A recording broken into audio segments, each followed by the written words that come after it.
எபிரேயருக்கு எழுதின நிருபம் 12வது அதிகாரம் 3வது வசனம். அந்த 3வது வசனம் என்ன சொல்லுதுன்னா, ஆகையால் நீங்கள் இளைப்புள்ளவர்களாக உங்கள் ஆத்துமாவிலே சோர்ந்து போகாதபடிக்கு. ரொம்ப முக்கியமானது என்னன்னு கேட்டீங்கன்னா, சோர்வு. ஆத்துமாவிலே சோர்வு. ஆத்துமால சோர்வு என்றால் சோர்வுல 2-3 டைப் இருக்குது.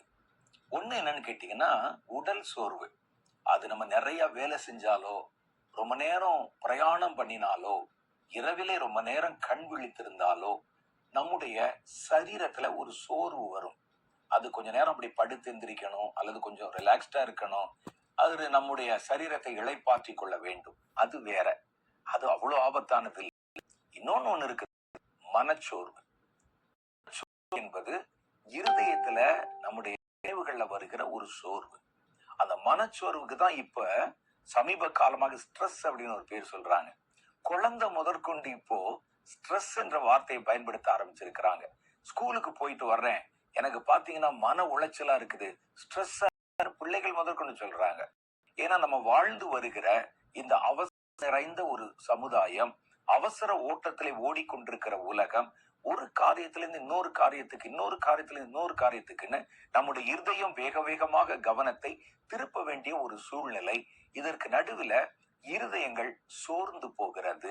இன்னும் சில சமயத்துல பாத்தீங்கன்னா இருதய சோர்வு தற்கொலை வரைக்கும் கூட கொண்டு போய் விடுகிறது. மனச்சோர்வு. இந்த மனச்சோர்வு ஒருவனுக்குள்ள வந்துருச்சுன்னா அவன் செயலற்றவனை போல மாறி விடுவான். அப்படியே எதையோ வந்து பறி கொடுத்தவனை போல, வாழ்க்கையே அஸ்தமித்து போனது போல செயலற்றவனாக மாறி விடுவான். சிலருடைய இருதயம் கல்லாய் போய்விட்டது என்றால் அவர்கள் மரித்து கூட போயிடுறாங்க அப்படின்னு கர்த்தருடைய வேதம் சொல்லுகிறது. அவருடைய இருதயம் அவனுக்குள்ளே கல்லா போச்சு, அவன் மரித்து போனான் என்ற செய்தியெல்லாம் நம்ம படிக்கிறோம். அப்ப வேதத்துல பாத்தீங்கன்னா இந்த மனச்சோர்வு இல்லாதவர்களாக தேவனுடைய பிள்ளைகள் இருக்கணும். மனம் ஆரோக்கியமாக இருந்தால் ஒருவனுடைய வாழ்க்கை ஆரோக்கியமாக இருக்கும், ஒருவனுடைய சரீரமும் ஆரோக்கியமாக இருக்கும், எல்லாவற்றுக்கும் மேல அவனுடைய ஊழியம் ஆரோக்கியமாக இருக்கும்.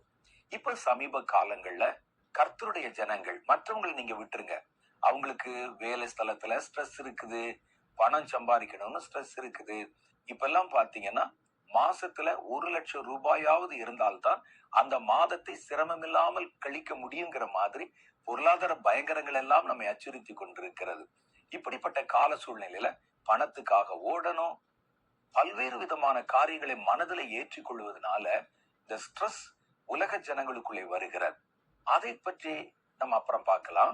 இன்னைக்கு நமக்கு பிரதானமா என்ன தேவைன்னா, தேவ ஜனங்களுக்குள்ளே மனச்சோர்வு. அது ரொம்ப ஆபத்தானது. தேவ ஜனங்கள், வேதம் சொல்லுது சந்தோஷமா இருங்கள், சந்தோஷமா இருங்கள் என்று மறுபடியும் உங்களுக்கு சொல்லுகிறேன் என்று சொல்லுகிறார். நம்முடைய சந்தோஷம் கர்த்தருக்குள்ள இருக்குது. ஆனா இப்ப பாத்தீங்கன்னா நிறைய ஊழியக்காரர்கள் ஊழியத்தை குறித்து பயம், கட்டணம் கட்டணுமே, பணம் வாங்கணுமே, அதுல ஒரு ஸ்ட்ரெஸ், ஓட்டம், சில பேருக்கு சோர்வு, அசதி போன்றவைகள் வந்து நம்ம ஆவிக்குரிய வாழ்க்கையில நம்ம வளர முடியாமலும், பலம் கொள்ள முடியாமலும், கர்த்தருக்குள்ளே உறுதிப்பட முடியாமலும், நம்முடைய இருதயத்தை சாத்தான் தொடுவதன் மூலம், பலவீனப்படுத்துவதன் மூலம் நம்ம மனச்சோர்வுக்குள்ளாகி விடுகிறோம். இந்த மனச்சோர்வு என்பது ரொம்ப பயங்கரமானது. மனம் சோர்ந்து விட்டால் அவருடைய வாழ்க்கையே சோர்ந்துரும், வாழ்க்கை அஸ்தமனமாகிவிடும். அப்ப அதனாலதான் இங்க என்ன சொல்றாருன்னா, நீங்கள் இளைப்புள்ளவர்களாக, அப்படியே இளைச்சு போனவங்களாக உங்கள் ஆத்துமாக்களில், ஆத்துமா என்றாலே மனம் சார்ந்தது என்று உங்களுக்கு தெரியும், ஆத்துமாக்களிலே சோர்ந்து போகாதபடி. அப்ப இந்த சோர்வு, இந்த மனச்சோர்வு என்பது ஒரு ஊழியக்காரனை முடக்கி போட்டுறது, ஒரு விசுவாசிய முடக்கி போட்டுறது, ஒரு கிறிஸ்தவனை, கர்த்தரை ஏற்றுக்கொண்ட தேவனை பின்பற்றுகிற ஒரு சீஷனை முடக்கி போட்டுறது.